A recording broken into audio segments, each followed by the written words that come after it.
Assalamualaikum warahmatullahi wabarakatuh. Selamat sore, salam sejahtera untuk kita semuanya. Hari ini saya akan menjelaskan perkembangan kasus COVID-19 selama 1 tahun ini. Sepanjang 2021, kita telah melewati berbagai kesulitan dan tantangan pandemi COVID-19, baik dari sisi kasus maupun modal dalam penanganannya. Sudah sepantasnya kita bersama-sama memetik pelajaran penanganan pandemi 1 tahun ini, terutama sebagai fondasi dalam memantapkan langkah bersama menuju 2022 yang produktif dan aman COVID. Apabila dilihat dari laju kasus positif di tahun ini, kita telah mengalami 2 kali lonjakan kasus. Lonjakan pertama bermula sejak akhir 2020, yang terus meningkat dan mencapai puncaknya pada tanggal 25 Januari 2021. Lonjakan kasus pertama ini berhasil diturunkan selama 15 minggu berturut-turut, terutama karena upaya pengendalian lonjakan tersebut dibarengi dengan kebijakan PPKM Mikro dan Posko pada tiap desa atau kelurahan. Kebijakan-kebijakan ini berperan dalam menurunnya kasus hingga sebesar 70,5% dari puncak kasus pertama dan mencapai titik kasus terendah pada pertengahan bulan Mei. Selanjutnya, kita mengalami lonjakan kedua yang puncaknya terjadi pada bulan Juli. Lonjakan ini disebabkan oleh adanya varian Delta yang diberi peluang untuk menular di tengah masyarakat melalui tingginya mobilitas selama periode Idul Fitri. Kebijakan peniadaan mudik nyatanya tidak cukup dalam menurunkan mobilitas penduduk di masa ini.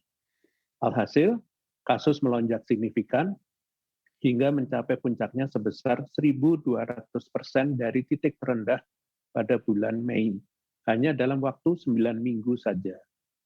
Berkat usaha keras seluruh pihak, khususnya peran aktif masyarakat dalam menurunkan kasus, lonjakan kedua berhasil ditangani dan hingga saat ini kasus telah turun selama 23 minggu berturut-turut sejak puncak kedua.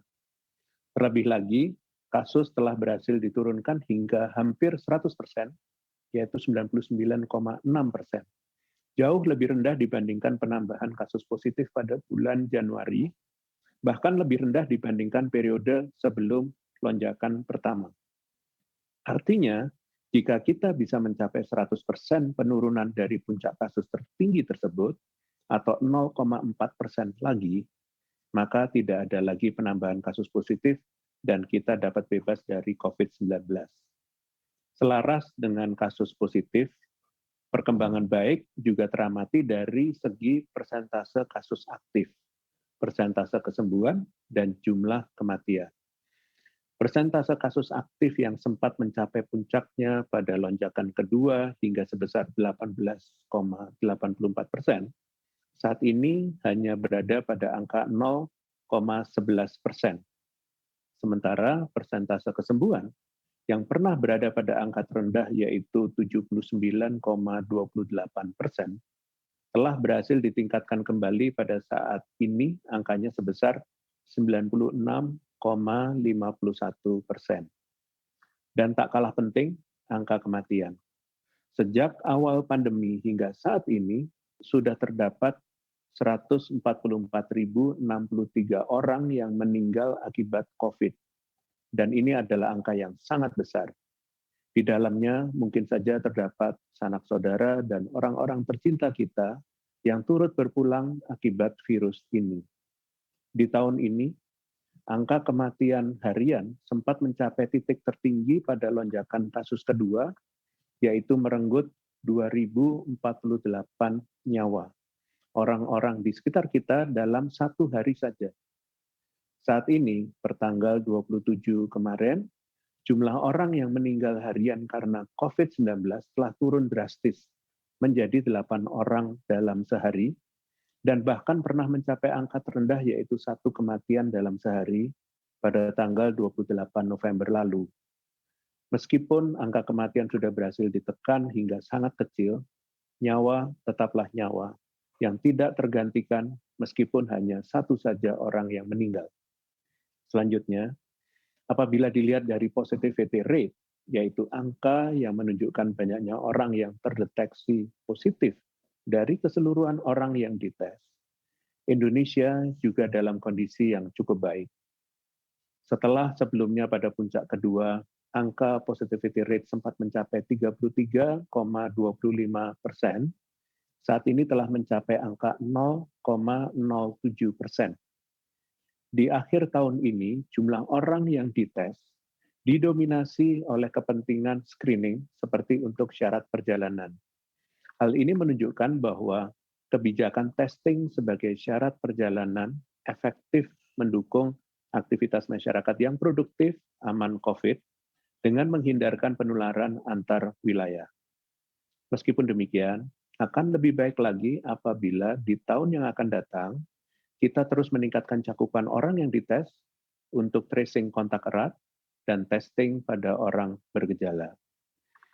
Adanya perbaikan kasus positif, aktif, sembuh, meninggal, hingga positivity rate sepanjang tahun 2021 ini tentunya tidak terlepas dari kontribusi seluruh lapisan masyarakat dan pemerintah. Tidak semua negara mampu untuk menghadapi pandemi COVID-19 ini dengan kuat dan tangguh, apalagi karakteristik Indonesia yang merupakan negara luas dengan jumlah penduduk yang tidak sedikit. Upaya-upaya yang telah dilakukan sepanjang tahun ini, yaitu peningkatan jumlah tempat tidur rumah sakit rujukan, laboratorium rujukan, fasilitas isolasi terpusat, serta posko tingkat desa atau kelurahan. Pertama, jumlah tempat tidur ruang isolasi dan ICU rumah sakit rujukan. Di awal tahun 2021, Indonesia hanya memiliki total 45.000 tempat tidur untuk COVID. Sementara saat ini, jumlah ini sudah ditingkatkan hingga 81.000 atau hampir 2 kali lipat. Selain itu, jika dilihat dari angka keterisian tempat tidur atau BOR, saat ini BOR isolasi hanya terisi 2,24% dan BOR ICU 3,88%. Kedua, jumlah laboratorium rujukan COVID-19 pada Januari 2021, jumlah laboratorium yang menjadi rujukan COVID-19 hanya sebesar 510. Sedangkan saat ini sudah berhasil ditambah hingga 902 atau hampir 2 kali lipat. Terlebih pula, persentase testing yang dilakukan oleh laboratorium ini sudah jauh melebihi target testing WHO, yaitu sebesar 503%, yang pada awal tahun hanya sebesar 85%. Bahkan saat ini kita memiliki lebih dari 23.000 fasilitas pemeriksa antigen yang tersebar di seluruh Indonesia. Ketiga, tempat tidur isolasi terpusat. Per Juli 2021, kita telah memiliki 20.000 tempat tidur isolasi terpusat yang tersebar di seluruh Indonesia. Tempat isolasi terpusat ini siap dan fleksibel untuk diaktifkan kembali ketika sewaktu-waktu dibutuhkan. Yang keempat, jumlah posko di desa atau kelurahan. Posko desa atau kelurahan ini menjadi alat pengawasan kita hingga di titik terendah di seluruh wilayah di Indonesia. Sepanjang tahun 2021, kita berhasil menggerakkan pembentukan 29.000 posko. Artinya 35,81% dari total desa atau kelurahan di Indonesia telah memiliki posko. Angka ini tentunya masih harus terus ditingkatkan, mengingat posko merupakan garda terdepan di tingkat mikro dalam penanganan COVID-19. Semua modal yang kita miliki dan berhasil kita tingkatkan ini menunjukkan kemampuan adaptasi, kesigapan, dan resiliensi seluruh lapisan masyarakat Indonesia dalam penanganan pandemi. Hal inilah yang menjadi modal penting bagi kita untuk terus bertahan melawan tantangan pandemi yang dinamis, termasuk varian Omikron yang saat ini kita hadapi. Dan bahkan keluar dari pandemi COVID-19 ini di masa yang akan datang. Semoga kilas balik ini menjadi pengingat bagi kita semua bahwa lonjakan kasus adalah hal yang mudah terjadi apabila kita lengah. Terlebih pula terdapat faktor-faktor lain yang lebih sulit kita kendalikan, seperti munculnya varian baru.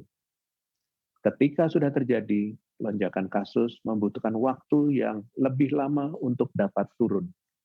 Hal yang sulit adalah mencegah kenaikan kasus dengan mempertahankan upaya-upaya pengendalian COVID yang seimbang dengan aktivitas masyarakat yang produktif, aman COVID, di tengah kondisi kasus yang sedang terkendali.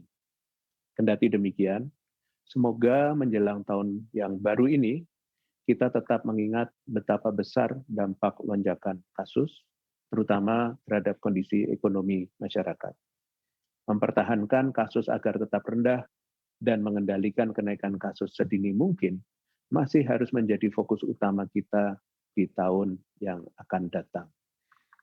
Selanjutnya, saya akan mengajak masyarakat Indonesia untuk kembali mengingat berbagai perjuangan yang telah kita lalui selama setahun belakangan ini. Berbagai peristiwa yang dinamis serta kebijakan yang adaptif ini sedikit banyak mempengaruhi kehidupan masyarakat. Untuk itu, diharapkan kumpulan peristiwa ini dapat menjadi refleksi dan penyemangat kita untuk tetap menjaga semangat dan konsistensi melawan COVID-19. Kita dapat melihat perkembangannya setiap momen penting dalam penanganan COVID-19 selama tahun 2021 dengan berfokus pada tiap aspeknya, di antaranya yang pertama, terkait pengendalian aktivitas masyarakat. Pemerintah telah melakukan berbagai macam modifikasi pengendalian aktivitas masyarakat.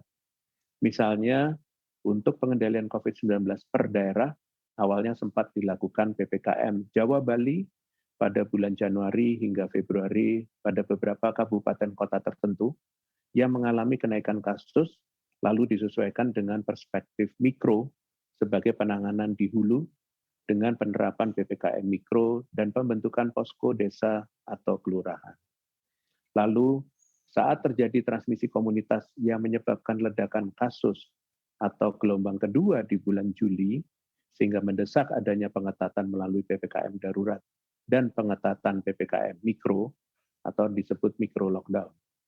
Setelah kasus konsisten turun dan dibutuhkannya pemulihan ekonomi masyarakat secara cepat, di mana di tahun ini berada di rentang 3,7 sampai dengan 4,5, maka ditetapkanlah instrumen pengendalian aktivitas masyarakat yang berkelanjutan dengan pendekatan level kabupaten kota untuk menimbang seberapa besar pengetat pelonggaran pengendalian di kabupaten atau kota. Khusus bagi hari raya besar atau waktu libur yang sangat potensial menyumbang kenaikan kasus, maka pemerintah menyusun skenario pengendalian sesuai kondisi kasus saat ini. Pada setiap peraturan yang dibuat, perencanaannya dilakukan jauh-jauh hari dan melibatkan lintas kementerian lembaga untuk kesiapan implementasi kebijakan yang sigap. Yang kedua, terkait kebijakan mobilitas. Baik mobilitas di dalam negeri maupun luar negeri sangat penting diatur demi mencegah lonjakan kasus akibat perluasan penularan dari satu wilayah ke wilayah lain, baik di dalam satu negara, bahkan lintas negara. Kita amat menyadari bagaimana dinamisnya kebijakan mobilitas, di mana prinsipnya diubah sebagai bentuk upaya cepat tanggap dengan mengamati kondisi kasus nasional dan global, kesiapan sarana dan prasarana asal dan tujuan perjalanan, riwayat vaksinasi pelaku perjalanan, serta arus perjalanan saat itu. Yang ketiga, terkait mutasi dan varian virus. Pertama kali spesimen bervarian alfa, beta, dan delta ditemukan di Indonesia pada awal tahun, sedangkan varian Omikron baru saja dideteksi di akhir tahun ini. Dalam perkembangannya, pemerintah melakukan antisipasi saat terjadi importasi kasus, yaitu melakukan penyesuaian aturan pelaku perjalanan, di antaranya penetapan kriteria WNA yang boleh masuk ke Indonesia, penyesuaian durasi karantina baik dari asal negara maupun riwayat vaksinasi, dan peningkatan kapasitas whole genome sequencing yang saat ini sudah memiliki kemampuan melacak kode genetik sebanyak 500 sampai dengan 600 sampel. Selain mencegah masuknya varian dari luar wilayah, varian baru juga berpotensi muncul di dalam negeri. Potensi munculnya varian baru ini sebanding dengan tingginya tingkat penularan di masyarakat. Dalam hal ini, Indonesia berupaya keras mengendalikan kasus hingga sampai pada level yang cukup rendah seperti saat ini, sehingga sampai sejauh ini kita belum menjadi kontributor timbulnya varian baru yang lebih memberatkan kondisi pandemi di dunia. Keempat, terkait dengan vaksinasi. Indonesia memulai penyuntikan perdana kepada Presiden dan beberapa pejabat publik pada awal bulan Januari. Lalu selanjutnya di bulan Februari, pelaksanaannya mulai bertahap dilakukan berdasarkan skala prioritas masyarakat, menimbang kerentanan kelompok terpapar COVID-19. Pada bulan selanjutnya, demi menjamin ketersediaan vaksin jangka panjang, serta mendorong kemandirian anak bangsa, pemerintah menetapkan kandidat vaksin merah putih untuk didukung sepenuhnya rangkaian proses produksi serta hilirisasinya. Lalu di bulan Mei, untuk mempercepat laju vaksinasi, pemerintah juga bermitra dengan pihak swasta seperti sektor industri untuk menjadi penyelenggara vaksinasi atau melaksanakan vaksinasi gotong royong. Akhirnya di akhir tahun ini, Indonesia mencapai target vaksinasi oleh WHO di mana 70% populasinya telah divaksin dosis pertama dan 40% populasi telah divaksin dosis kedua.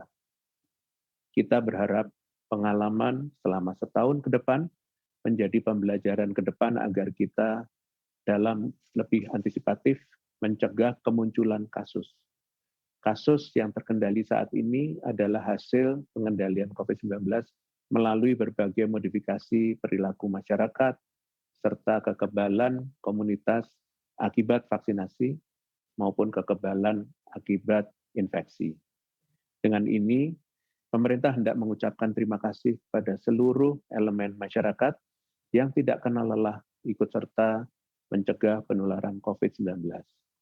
Selain itu, pemerintah juga hendak mengucapkan bela sungkawa kepada ribuan orang yang telah meninggal akibat COVID-19. Semoga kita semua yang masih sehat dan bertahan dapat melanjutkan estafet perlawanan kepada COVID-19. Namun, perlu diingat, walaupun pemerintah telah mengagendakan rencana transisi Indonesia menuju endemi COVID-19, namun virus COVID-19 masih ada di berbagai belahan dunia.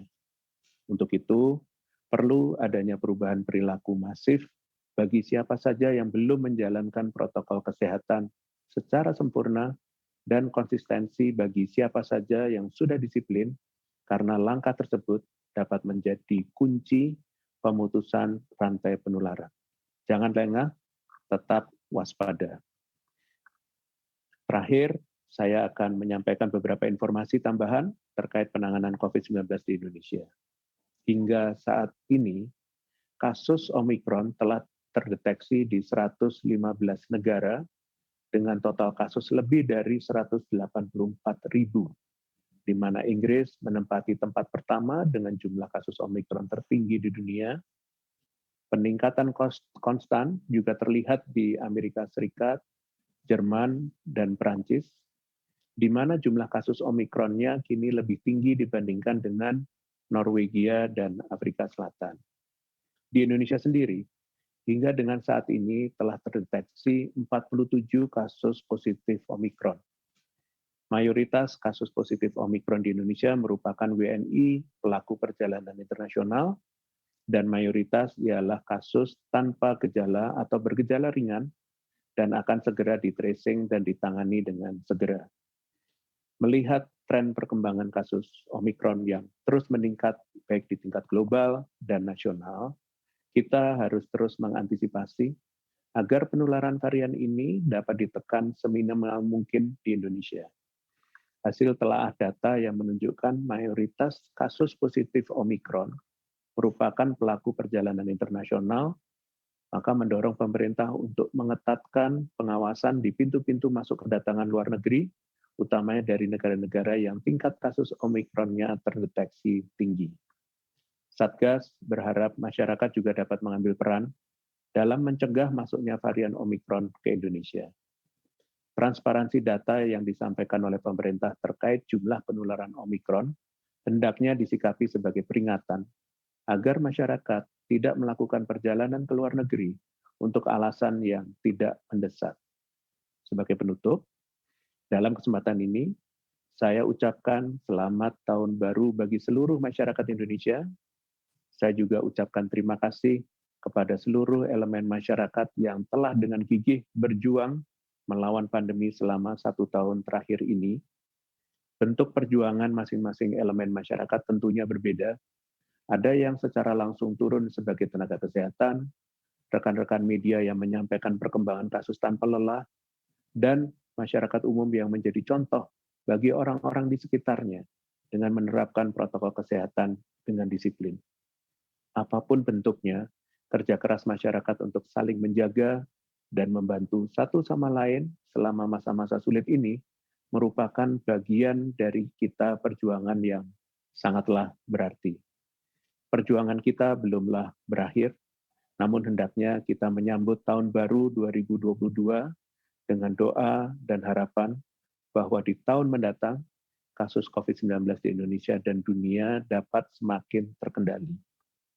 Sebagai bagian dari masyarakat global, Indonesia juga berharap bahwa di tahun mendatang, perjuangan melawan COVID dapat semakin disikapi sebagai perjuangan global. WHO menargetkan COVID-19 untuk selesai di tahun 2022. Mengingat perjalanan dunia selama 2 tahun terakhir menghadapi pandemi ini, seharusnya telah melengkapi kita dengan strategi serta kemampuan untuk mengakhiri pandemi.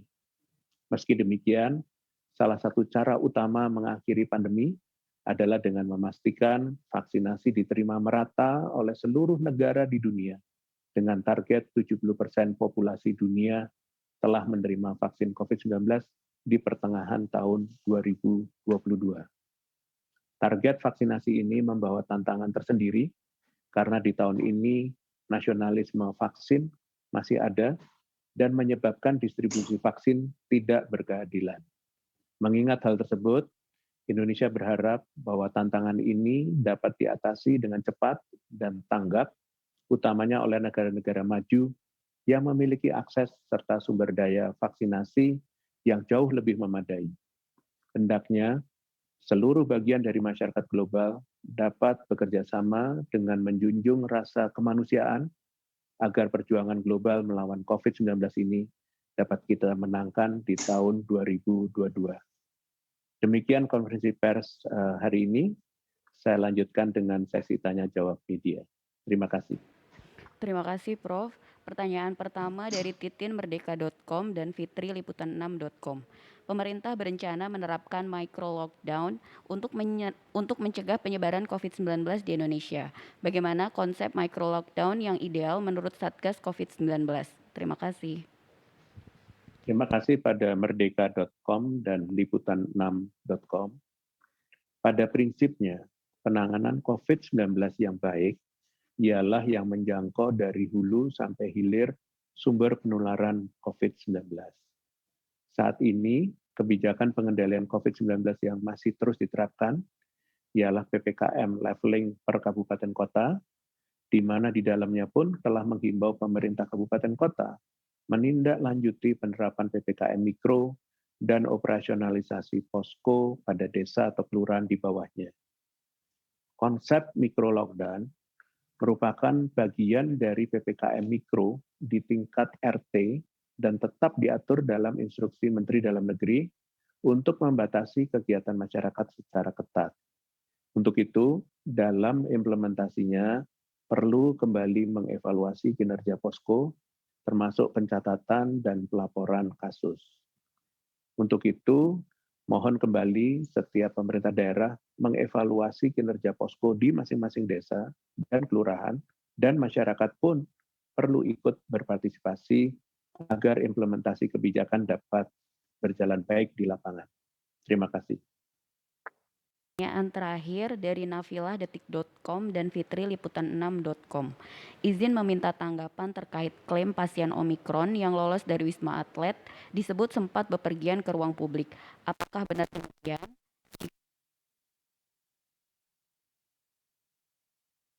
Antisipasi Baik, hal serupa terjadi seperti apa?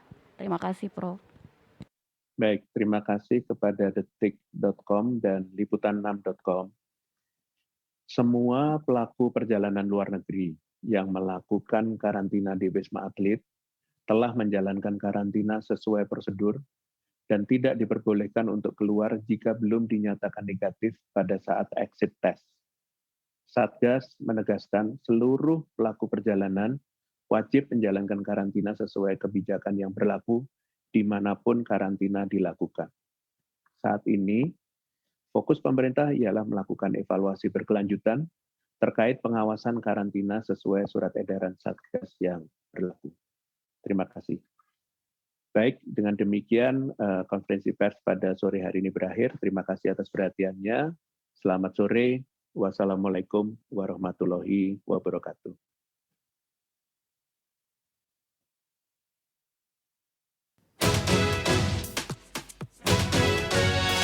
Dua sejoli mencari